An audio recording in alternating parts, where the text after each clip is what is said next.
Bonjour à tous, nous sommes donc le dimanche 16 octobre 2011, alors Martine Hollande. Et oui, ça y est, on sait quel socialiste va pouvoir défier le petit Nicolas. La gauche avait frémi il y a 8 jours, le socialisme raisonnable l'a emporté en ce dimanche. Tout est bien qui finit bien. J'ai toujours pensé que Martine et François c'était un candidat de trop. Maintenant, il n'y en a plus qu'un. Pas de quoi être surpris ni sauter au plafond. Le grand mérite de ce deuxième tour des primaires a été de voir sortir du bois les plus ringards de la droite, de Copé à Jacob, de Pécresse à Wauquiez en ce dimanche. Wauquiez devait être en vacances avant, puisqu'on n'avait pas eu droit à son éclairage politique digne des meilleurs réverbères qui accueillent, comme on le sait, la juste réplique du néant mental, l'urine canine. La palme étant bien sûr décernée à Nadine Morano, qui, même pour les partisans de l'UMP, doit être un fardeau lourd à porter.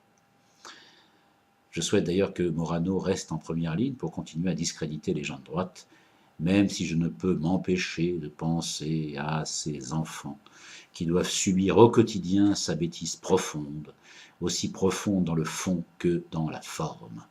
Mais bon, je me dis que la bêtise comme le talent, sautant une génération, les enfants ont peut-être été épargnés, et dans ce cas finiront par prendre le maquis en changeant de nom.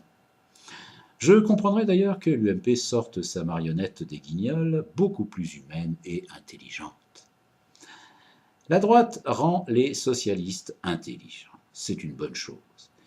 Il sera temps de parler vraiment de gauche plus tard, même s'il ne faut pas se faire d'illusions et se dire que si on n'a pas de gauche molle dans quelques mois, on aura la gauche tiède.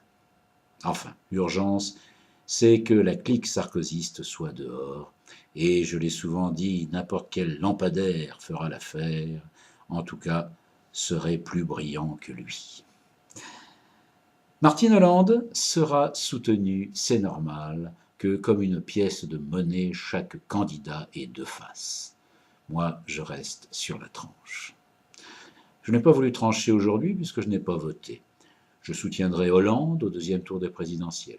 D'ici là, j'espère avoir l'occasion de m'enthousiasmer pour des idées neuves, un peu d'imagination politique. Et pour ce qui est de la morale, c'est la pratique qui permet de la vérifier.